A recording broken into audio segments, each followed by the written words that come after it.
Okay, well, I want to welcome everybody to the discussion with Dr. Donahue regarding his research opportunities for undergraduates. Dr. Donahue is an associate professor in chemistry, biochemistry, and is an organic chemist. And I'm going to turn it over to you, Dr. Donahue, to tell the students a little bit about your research.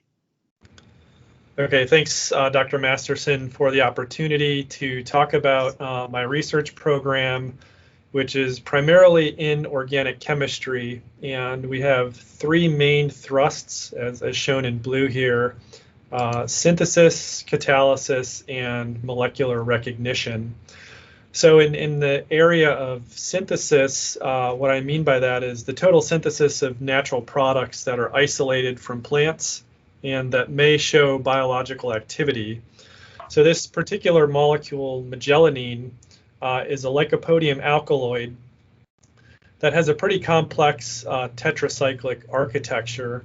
And we're specifically interested in sort of the spirocyclic group I've outlined in red here.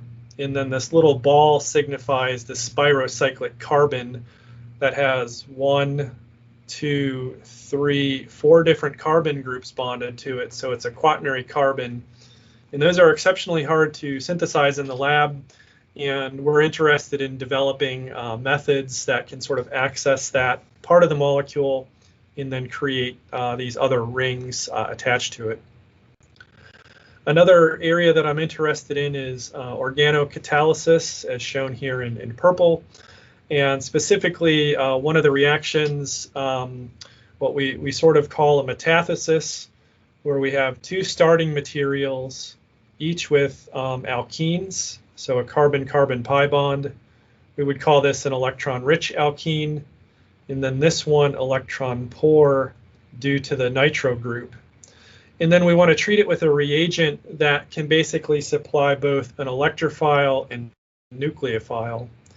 So the electron-rich alkene will get the electrophile, and then the electron-deficient alkene will get the nucleophile, as you can see. So even though they both have alkenes, we're reacting with one reagent that basically splits off, and in each molecule gets part of that reagent. And so we aim to do that in an asymmetric fashion using a catalyst such as this, which is called a squaramide.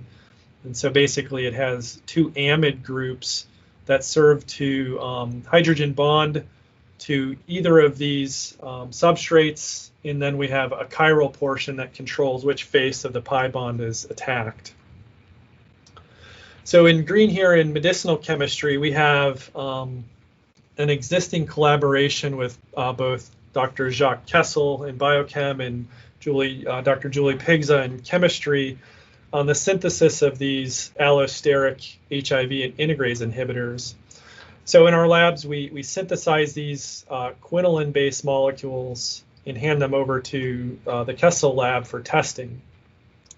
We're particularly interested in how these functional groups, these benzene rings, affect the integrase activity. So we look at putting different groups off these rings, so either here, or as shown, this chlorine, and seeing how that affects the integrase enzyme from basically aggregating.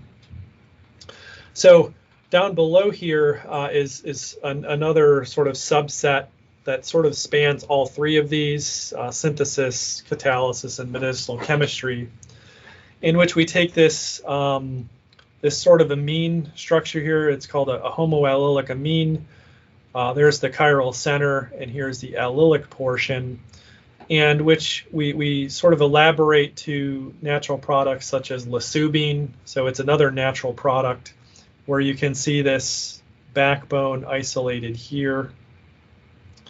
So this is a bicyclic alkaloid, and we also aim to take these sort of structures to these glycogen synthase kinase inhibitors that have that 6-membered ring, and basically look at what groups we can put here or off here and what activity they have against that enzyme.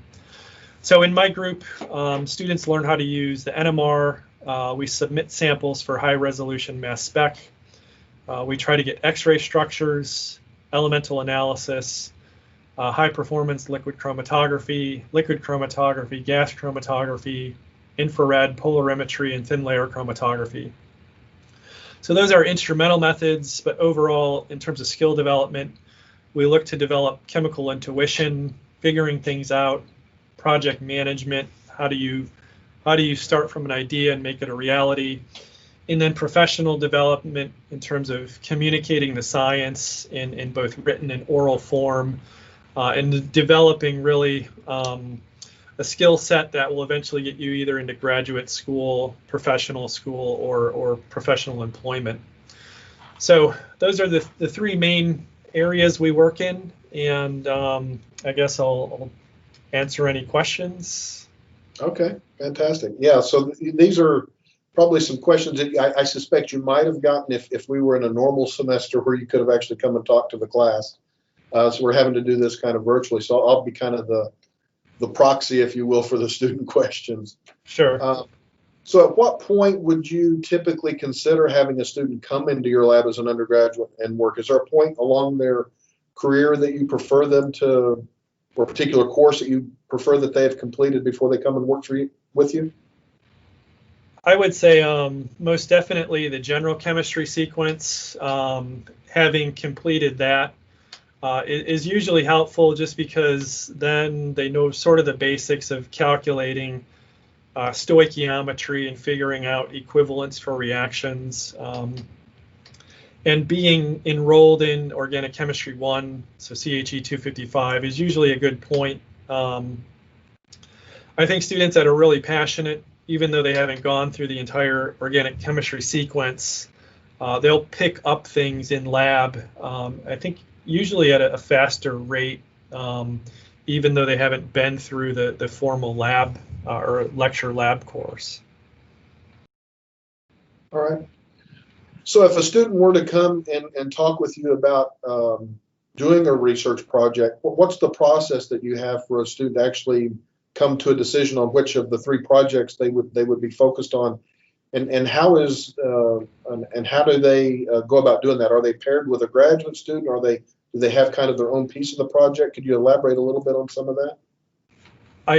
I typically invite students to shadow one of the graduate students in lab first. So typically a student will come in when they have free time, aside from their lecture and lab courses, to see what's going on in lab and get familiar with, you know, the layout of the lab, the techniques that are being used for each separate project.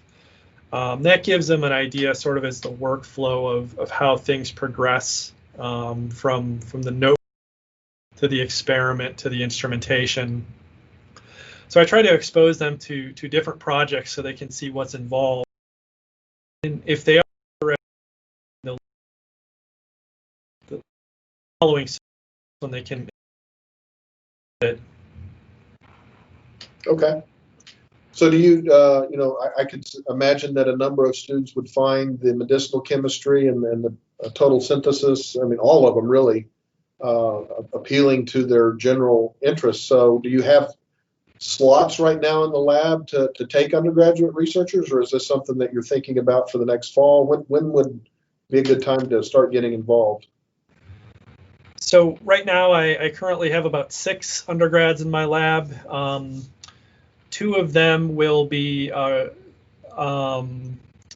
defending their senior capstones this semester. So I'll have some space open up in the spring, and usually students, you know, they when they're first starting off, they're obviously learning a lot. So we try to stagger how many people are in lab now, obviously due to the pandemic conditions, but I think 6 is probably my maximum, just based on capacity and how I structure the graduate students, each working with 3 undergraduates.